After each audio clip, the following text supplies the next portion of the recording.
Good morning from Gangarampur. ঘুম থেকে উঠেই আমার কিসের আওয়াজে ঘুম ভাঙলো জানো? এখানে আশেপাশেই তেমনি গৃহস্থ বাড়ি আছে, সেখানে কোনো ছোটো মেয়ে রেওয়াজ করছে, সেই আওয়াজে আমার ঘুম ভাঙলো। শরীর অবস্থা মোটামুটি আছে, এখন গিজারটা অন করেছি, স্নান করে নেবো।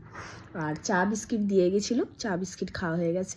এখন স্নান করে রেডি হব, দিয়ে 9টার সময় ব্রেকফাস্ট। এখন বাজছে 8টা 10 মতন, তো 9টার সময় ব্রেকফাস্ট। তো এখন একটু ভালো করে রেডি হয়ে নিই। ব্রেকফাস্ট করার পরে আমরা মনে হয় হলুদ নিই, প্ল্যানটা আমি ঠিক জানি না, তবে যা শুনলাম হলুদ নিয়ে এখন মেয়ের বাড়িতে যেতে হবে। ব্রেকফাস্টে লুচি, পরোটা, ছোলার ডাল এসব ছিল, কিন্তু আমি ওইসব কিছু নিলাম না। গতকাল থেকে শরীরটা খুবই খারাপ ছিল। পাউরুটি, ডিম ভাজা, একটা ডিম সেদ্ধ আর ডাল খেলাম। ব্রেকফাস্টটা বেশ ভালোই জমে গেল। তারপরে একটু রেডি হয়ে নিলাম। এখন হচ্ছে গায়ে হলুদের অনুষ্ঠান, সবাই সেজেগুজে এখন মেয়ের বাড়িতে যাব।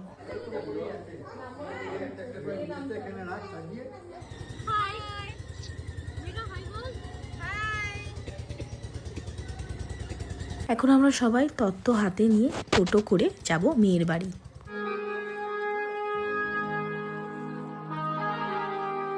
আমরা সবাই তত্ত্বগুলো নিয়ে এসে এখানে সুন্দর করে সাজিয়ে রাখছি, দেখতে বেশ ভালো লাগছে।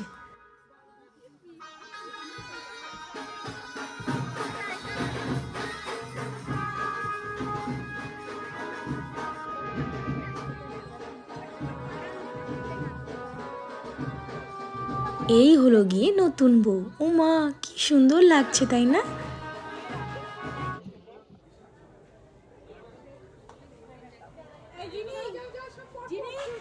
সমস্ত তত্ত্ব রাখার পর একটা সুন্দর করে ভিডিও বানিয়ে নিলাম। খুব সুন্দর এবারে তত্ত্ব সাজানো হয়েছে।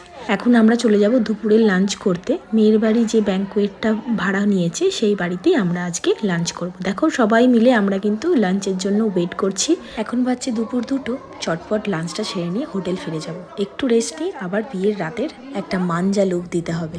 লাঞ্চে 2 রকম মাছ ছিল, ইলিশ মাছ, কাতলা মাছ, সাথে ডাল ফ্রাই, ভাত, আলু ভাজা আর একটা ফুলকপি দিয়ে চচ্চড়ি। আজ বিয়ের রাতের ভিডিওগুলো খুব তাড়াতাড়ি পরের পর্বে আসছে।